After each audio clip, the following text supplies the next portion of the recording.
mata dureessitu garaana giyyee bareeddu ija baddee kan akka addeessa iftu halkan abjuu koo keessa guyyaa ammoonne koo shiftu. Mudiintee hin jilne akka bishaan malkaa si yaaduun koo dhumuu fi hamma guyyaa wal babutura. Yaadani kee na roorasa onnee koo na diffisa jaalalli kee summiidha moo qorsaa na fayyisa ija keessan narbuufi garuun koo na hirasa.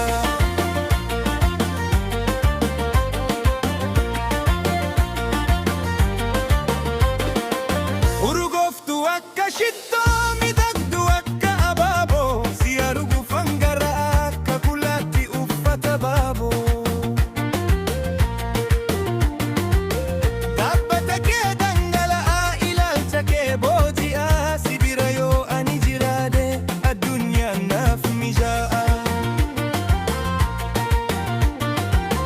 Jaalalli kee na gooti akka maraatu madda ati anaaf jireenyadha inni kan hundi fadda hamma damutni darbutti onnee koo keessa madaa.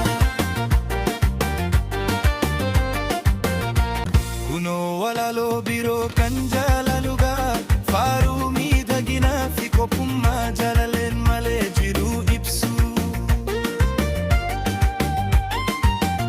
Mata duree addooyyee onnee baafata ijatee ija bofaa kan na nyaatu keessaa sini yaada qofaa koo halkan hammadeessaa. Hiddannoo mudiitee dhaabbata kee dhangala'aa si arguufan dara'aa onnee koo na roora'aa.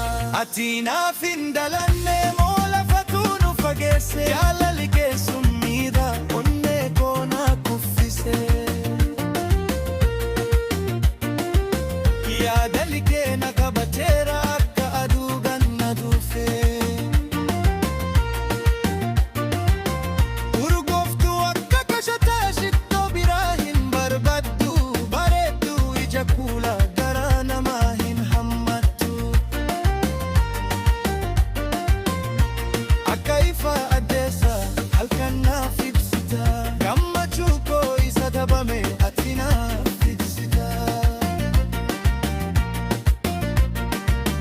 Hamma dacheen kun jirtu hamma dhalootni darbu jaalalli ani siif qabu gonkumaa hin hiratu ati kooti ani keeti garaan koo sin dagatu.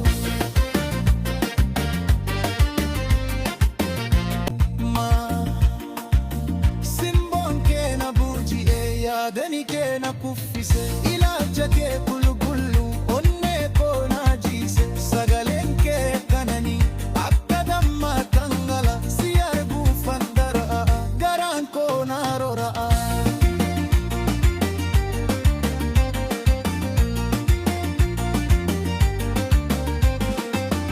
Ati anaaf karaa hiika jireenya koo madda gammachuu kooti korsaa liquu.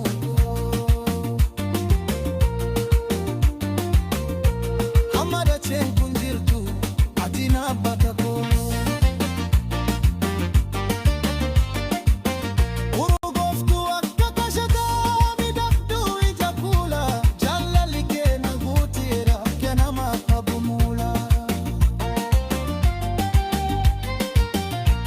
Ati ifa bariikuuti kan dukkana naaf ibsu jaalala kee malee maaltu na tasabbisu. Garaa kuuti si hiradee silaacha kuuti si hammatee ati anaaf hundumaadha jaalala kee qofa uffatee. Hamma dhuma addunyaatti sumaaf jiraata danda'ee.